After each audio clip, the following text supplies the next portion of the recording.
Coming up on Network Africa.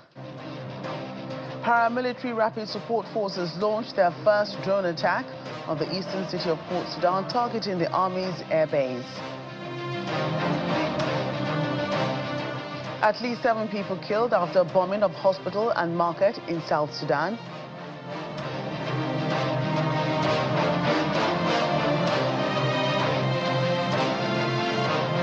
Plus, Rwanda confirms talks with the U.S. about taking in migrants deported.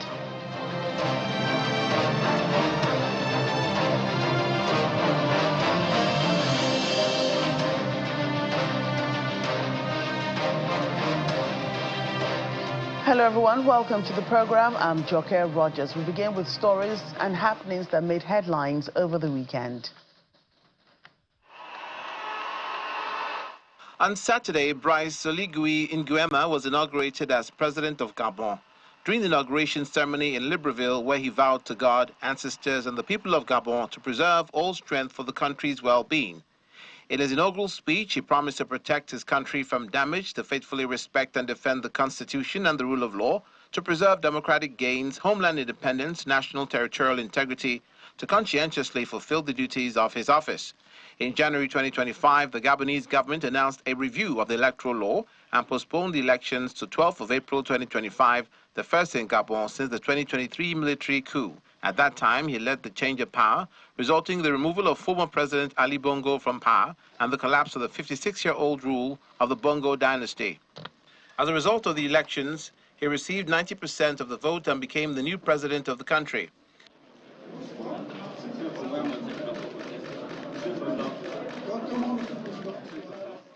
South African Defense Minister Angie Motshega announced that its troops began their withdrawal from the Eastern Democratic Republic of Congo on Sunday. This withdrawal is a structured process designed to ensure that safe return of both our troops and our equipment is not compromised. So all logistical support will continue during this phase. I want to take the opportunity to express my deep appreciation to the brave men and women of the South African Defence Force who serve with honor, with pride, professionalism and commitment. Furthermore, South Africa's Defense Chief General Rodzani Mafwanya emphasized that the phased troops withdrawal started on April the 29th and the soldiers are withdrawing with that pride due to the element of peace in the region. He also mentioned that 57 soldiers aboard 13 trucks have already made their exit from the DRC and are currently at the assembly area in Tanzania. It had been negotiated and discussed by SADC leadership that it is a thoroughfare to our assembly area. And from the assembly area, which is in Tanzania, all the forces will go to their respective countries in one way or another. The SADC mission was initially deployed in May 2023 to support the Congolese armed forces in countering armed groups destabilizing the eastern regions. Troops from Malawi and Tanzania were also deployed alongside South Africa. On Saturday, counter-demonstrations were held in Bamako amid Mali military government's proposal to dissolve political parties and accelerate leader Assimi Goïta to a 5-year presidency. Protesters shouted and chanted as politicians reportedly attended a meeting at the Palace of Culture. Meanwhile, other locals attended the demonstration to express their support for the country's military leaders. Last week, members of the National Dialogue, launched by Mali's military regime, recommended the dissolution of political parties and the abolition of the status of opposition leader. They also recommended installing Goïta as the country's president for a 5-year term. On Saturday, the Gate of Sudan 2025 festival opened its doors at Expo City, Dubai, with visitors and participants wearing traditional costumes, booths selling Sudanese products, as well as artwork and staging live performances. This festival is a festival of genuine love, as well as a celebration of our special appreciation for the Sudanese people and their spirit. The festival is organized by the Sudanese community across the UAE, highlighting the values of tolerance and coexistence within the UAE society and acting as a platform for the rich and diverse Sudanese art, culture, and tradition. The Sudanese army is reporting a drone attack launched by the paramilitary's Rapid Support Forces, which struck its military airport in the city of Port Sudan. It marks the first time RSF attacks have reached the city, the de facto capital of Sudan's military-led government, since the conflict between the warring factions erupted 2 years ago. Sudanese army spokesperson Nabil Abdullah says the RSF had launched several suicide drones at the eastern Red Sea port city, targeting an ammunition depot. While there are no casualties, the damages have been reported, with flights in and out of Port Sudan suspended. Sudan plunged into conflict in April 2023 when a vicious power struggle broke out between the Sudanese Armed Forces and RSF, a powerful paramilitary group, ahead of a planned transition to a civilian role. At least 150,000 people are estimated to have died in the ensuing civil war, with some 12 million forced to flee their homes. Meanwhile, in South Sudan, at least 7 people have been killed after a hospital and market were bombed in the country as fears grow of a return to civil war. Medical charity Doctors Without Borders says helicopter gunships dropped a bomb on the pharmacy of the hospital it runs in Old Fangak, Jonglei State, burning it down before firing on the town for 30 minutes. A drone then also bombed a local market. The hospital is the only one in Fangak County, which has a population of more than 110,000 people. MSF adds that all its medical supplies were destroyed, calling the attack, which left 20 people injured, a clear violation of international humanitarian law. In recent weeks, Nicholas Haysom, who leads the UN mission in South Sudan, has warned the country is teetering on the brink of return to full-scale civil war, whose worries have been stoked, and those worries have been stoked by an escalating feud between President Salva Kiir and Vice President Riek Machar. The Kenyan government has described as shameful an incident in which a shoe was thrown at President William Ruto during a rally on Sunday. The footwear struck the president's left arm as he held it aloft while he was speaking. Government spokesperson Isaac Wara has condemned what happened and called for those behind it to be apprehended. Kenyan media are reporting that 3 people have been arrested already. The president was addressing a crowd at a public event in the western county of Migori as part of a 3-day tour of the region, where he's been launching and commissioning development projects. While the views of some ordinary Kenyans chime with the feeling that the shoe throwing was disrespectful, others have suggested it reflected frustrations over the state of the economy. In the meantime, dozens of mourners have gathered in Kasipul to grieve and demand justice for the death of the Kenyan Member of Parliament, Charles Ngondo, who was assassinated in Nairobi last week. They gathered at the family home in Pyong to pay tribute to the politician. Family members accused the Director of Criminal Investigation of negligence because Mr. Ware had been receiving threats and had filed reports to authorities. They say nothing was done. Nairobi police have described the killing as a targeted and premeditated crime, and President William Ruto has expressed his condolences to the family. My brother died mysteriously. He was killed. My brother did not steal any property of anybody. He was killed, murdered.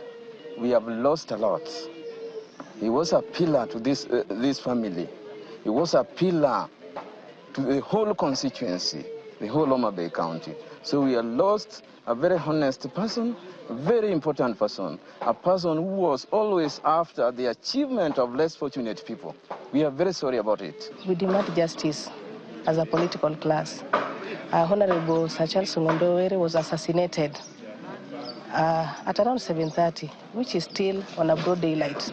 And what pains us, in the CBD, where there is CCTV, where there is all mechanism which could reveal what happened to Mheshimiwa at this level. Let's get more on this. Joining us now is Cyrus Onati, Kenyan journalist who joins us from Nairobi. Cyrus, great to have you again today. Good to have you. Thank you. And so what's the update with the investigations into the killing of the opposition MP? Well, so far, police have arrested 4 suspects. This suspect, among them is a police officer who is serving currently in the police service. And the others are just ordinary thugs or criminals, according to police, who operate in a place called Eastlands in Nairobi. The motive of the shooting has not been known so far because they were just presented in court today, and police were allowed to hold them for 30 days. And what's actually puzzling is that among the people who are involved in this shooting is a police officer who is serving. So that raises much questions on why was he involved in the whole thing. So we're just waiting to hear what comes next from the court.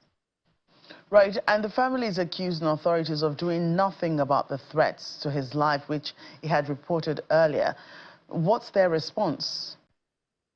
Well, you see, being a member of parliament, of course, you cross so many people's lives here and there, and in the line of his work, he actually offended so many people here and there. So some threatened him.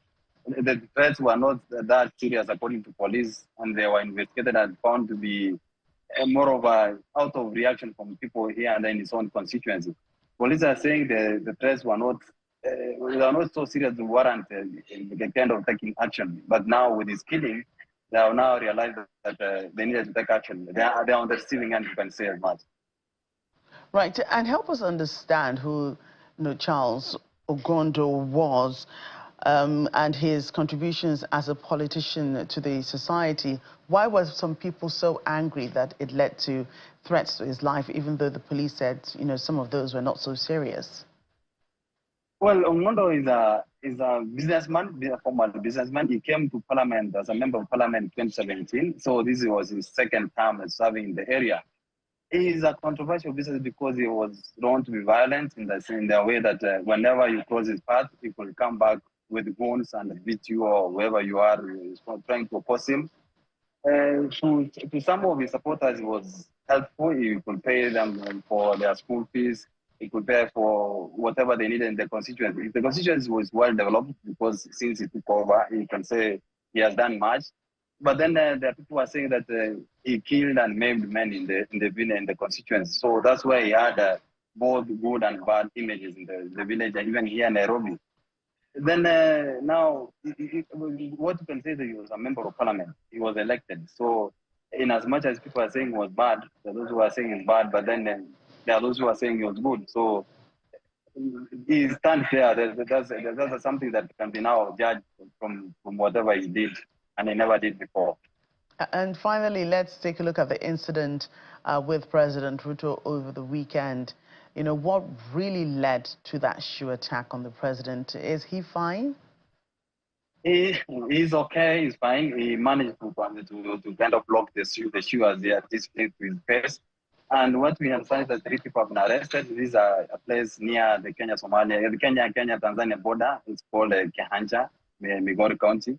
He was there to commission the project here. He had made so much promises. He had said what he has done. So we believe that what we have heard from the police was that these people the person who threw the shoe at him said he was upset because he thought the president is not saying the truth. There are other 2 people who have been arrested. They are accused of heckling the president. So it's about what he has done. And you see, since last year, when we had a protest in the country against the then finance bill, there's so much bad sentiments against the president, towards the president. So he knows very well that he's not popular among some people, some areas. So in as much as he went to hold that rally yesterday, in his backdrop, he knew that anything can happen. We now understand that security have taken much more measures to kind of protect him from such kind of incident happening again. Right, Cyrus, a pleasure again having you on the program. Pleasure having you. And still to come on Network Africa. Protesters from opposition party EFF demand dismantling of Afrikaner-only settlement near Pretoria, South Africa. Please stay with us for details.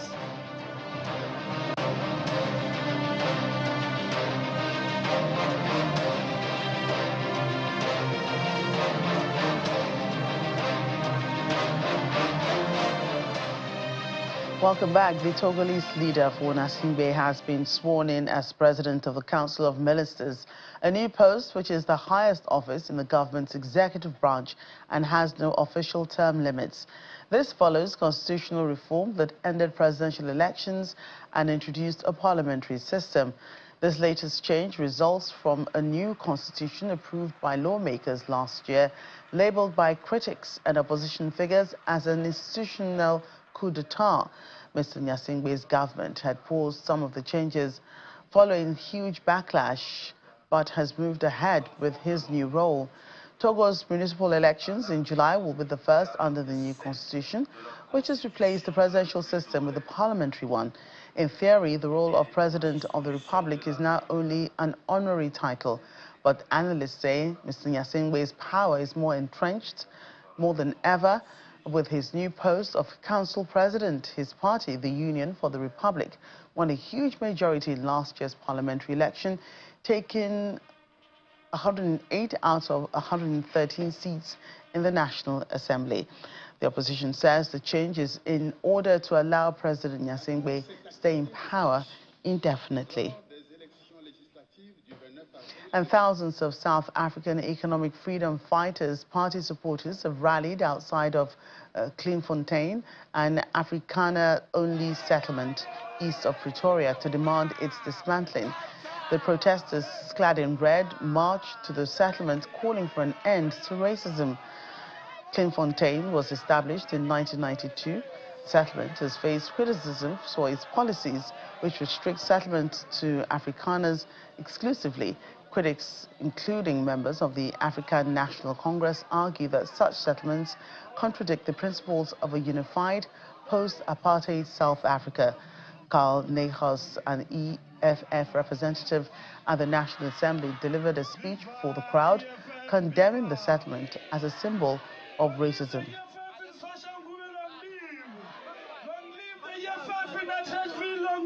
We will not accept any racism. We will not. Incidental that the Afrikaner is white, of European descent. President Zuma, when he was still the president, referred to us as the only white tribe of Africa. We believe we are a tribe of Africa. We believe we are Africans. We believe we belong here. We're people that came into existence on the soil of Africa. The folk of the Afrikaner came into existence on the soil of Africa. We are Africans. We are proud to be Africans, and we are proud to be here. Raai vleis, rugby, is part of our culture and our traditions. That's not race. And it's unfortunate that people refer to us only purely by race, and we believe that is cheap politics. And Rwanda's government says it's in the early stage of talks with the U.S. administration to accept migrants deported from America. The East African country's Foreign Affairs Minister, Olivier Nduhungirehe, says the talks are not new to Rwanda, as the country had previously agreed to accept migrants deported by the United Kingdom. However, the UK abandoned the scheme, which faced numerous legal challenges after Keir Starmer's Labour government took office last July. Mr. Nduhungirehe comments come after U.S. Secretary of State Marco Rubio said last month that Washington is actively searching for countries that will take in illegal migrants. According to him, Rwanda's government is in the spirit of giving another chance to migrants who have problems across the world. He, however, cautions the talks are too early to predict their outcome just as yet. VFS Global says it has opened new premium application centers for residents of Nigeria traveling to the UK in Enugu and Port Harcourt, Rivers State. The visa application centers says it's to effectively cater to the growing outbound travel to the UK. VFS Global adds that residents in Nigeria can now book appointments to submit their visa applications. The two centers are in addition to the state-of-the-art visa application centers in Abuja, Ikeja, Lagos, and Victoria Island, Lagos, which has been operational since November 2024. The UK remains a popular destination for travelers across Africa, with Nigeria in the top 4 nationalities by volume for UK visit visas, accounting for 6% of the global total. VFS Global is a partner to UK Visas and Immigration, offering visa services in 142 countries worldwide. Former presidential candidate and international development analyst Dr. Shino Faguan has called on the Nigerian government and African leaders to draw lessons from the ongoing war between Russia and Ukraine. Speaking on our Foreign Affairs program, Diplomatic Channel, Dr. Faguan describes Nigeria as a peculiar country with rich resources. He, however, warned against exploitative international deals. I will appeal to Africans to get governance right, representative governance. I don't want to, democracy means different things to different people. Democracy that does not deliver on its dividends, it's not really for the people. And a number of countries, try all sorts of mechanisms. For Nigeria has so much untapped resources, a number of which is known by the rest of the world and unbeknownst to us. Fortunately, now there's quite a bit done in Nigeria to actually unearth and define.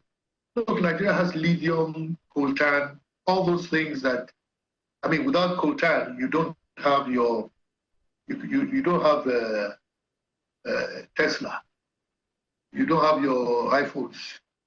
Without Tantalum, Nubium, bitumen, all those things are in abundance in Nigeria, So having untapped reserves is enough. Then there are regulatory and security situations, issues that potentially, I mean, look, we've known that for the past 20, 25, 30 years, people have been taking out gold from Zamfara. The gold in Zamfara state is it's enough to build our own mini Fort Knox here. We have infrastructure gaps in Nigeria, just like Ukraine. What forced Ukraine to sign that agreement?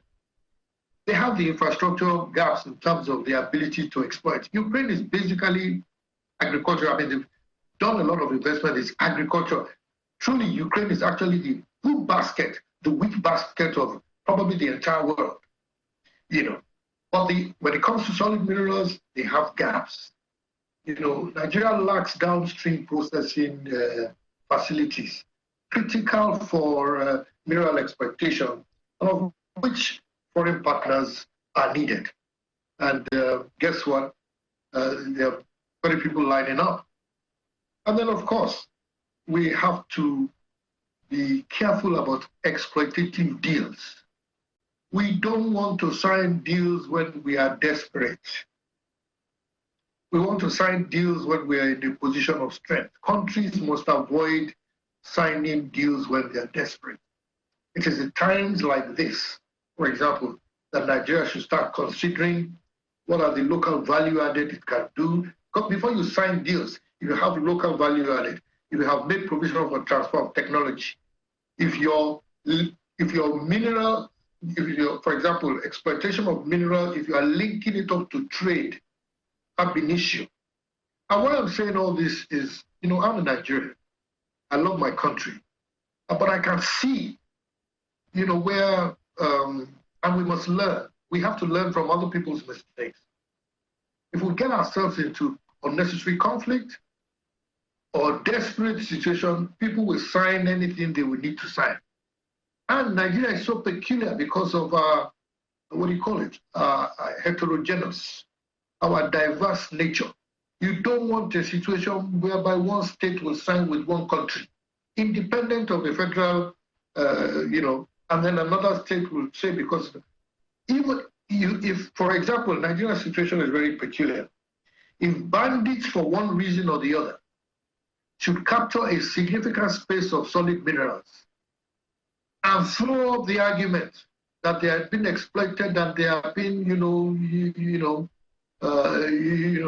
that they craft a narrative that shows some kind of oppression, against them.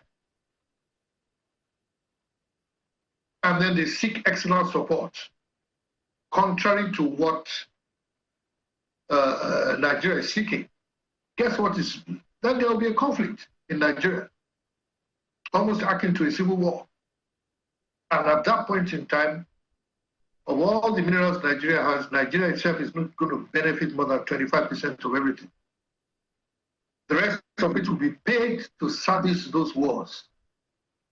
So let us be mindful of the fact that we don't want to get into a situation where we are doing peace, where we are exchanging our resources simply because we want to keep internal peace. When we have an opportunity to keep internal peace or manage domestic conflict on our own, the long and short of what I'm trying to say is that negotiate from a position of strength. Let's learn from Ukraine. Ukraine was severely bombed before it got to where it is. And if it doesn't, if it had resolved some of this problem, had negotiated probably well, maybe have made some concessions, who knows?